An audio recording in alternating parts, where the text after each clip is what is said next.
with coverage you can count on. This is the Erie News NOWCAST.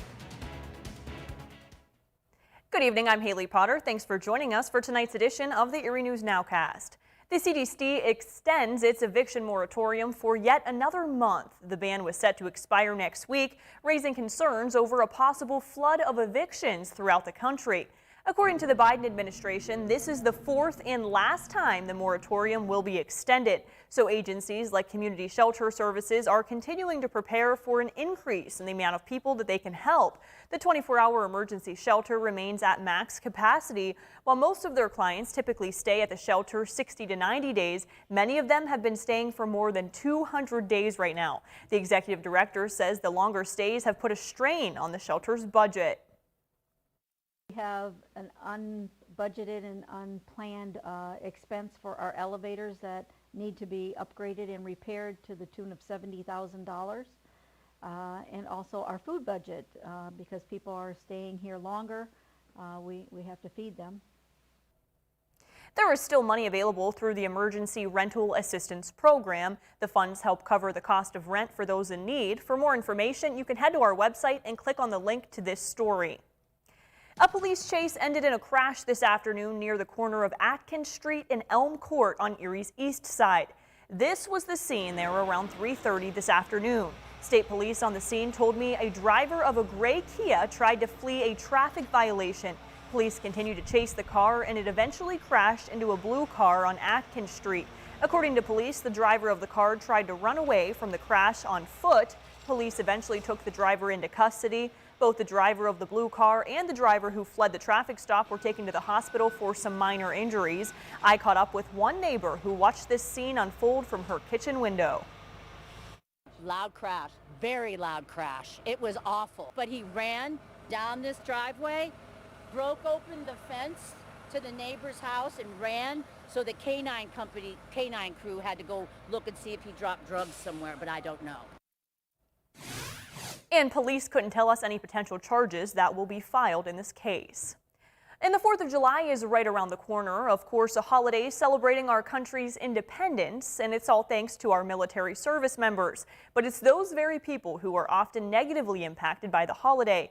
Oftentimes, this holiday can trigger PTSD in soldiers. In fact, that is the case for a lot of our veterans. Earlier today, I spoke to a psychologist from the VA Medical Center, and she says no matter how prepared someone is, they can't help how their body reacts to hearing and even seeing these fireworks. Some may think silent fireworks would solve the issue and help ease our veterans' minds, but she says it's not that easy because the flashes of light could cause just as much of a reaction. She says some tips if you're going to set off fireworks is to warn your neighbors and those around you who may have PTSD, and to check in around this time of year with loved ones who fought for our country to make sure they're doing okay. I also spoke to a Navy veteran who says he doesn't go out to fireworks shows anymore because the sights and sounds take him to a place he doesn't want to be.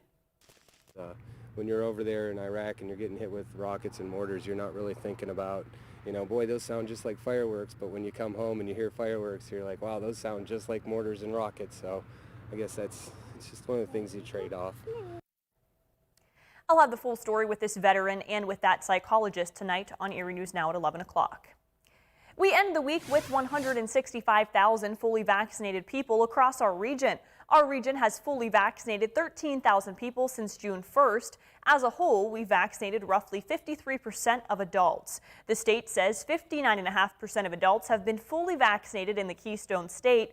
The state will lift the mask mandate for non-vaccinated people on Monday, despite the 10% behind Despite being 10% behind its goal of vaccinating 70% of adults by that day. For the latest COVID-19 facts and figures, you can check out our website, erienewsnow.com. And today was the final day of competition for the B.A.S.S Nation Regional Championship. Anglers descended on Lake Erie over the last 3 days, competing to be the best in the Northeast. And here are your winners. Eric Lowe of Maine is the boater champion. The bass he caught weighed in at 48 pounds, 8 ounces. The top non-boater is Casey Bafafio of Vermont. His fish weighed in at 33 pounds and 5 ounces. And get this, he was married 2 weeks ago and he's on his honeymoon. This is actually our honeymoon. We got married 2 weeks ago, and we knew we were doing this tournament, so the week after we got married, it was kind of prep. We bought a bunch of tackle, and we really didn't do anything for a honeymoon, knowing we were going to be here for a week. So yeah, this is our honeymoon. Great way to celebrate. Absolutely, couldn't be better. Well, congratulations to both of them. Nearly 300 fishermen from 11 states competed, with weigh-ins happening each afternoon. And it was a perfect day to hit the links for a good cause in Venango County. Businesses from around the region came together at the Venango Valley Golf Course today to support NAMI. The National Alliance on Mental Illness of Erie County provides education in support of mental illness for individuals and families in an effort to improve the public's awareness and understanding of mental health. The mission from Green to Green was to raise awareness while having a great time hitting some golf balls, even if they didn't always go in. I hope a lot of the golfers go out and give it their best shot to really help provide mental health awareness and education in our community, because we've all had a tough year, and we know that now our mission is more important than ever. Erie News Now proudly took part in and sponsored today's golf outing, a great time for a great cause. Erie's West Bayfront got a little brighter today. Our West Bayfront has installed a new sculpture at the corner of West 2nd and Cascade Streets. The nonprofit commissioned a team of artists who have worked on several public art projects, including the mural at Bayfront Park called the Pontiacs. The new sculpture is called Sungate and serves as the gateway to Cascade Trail.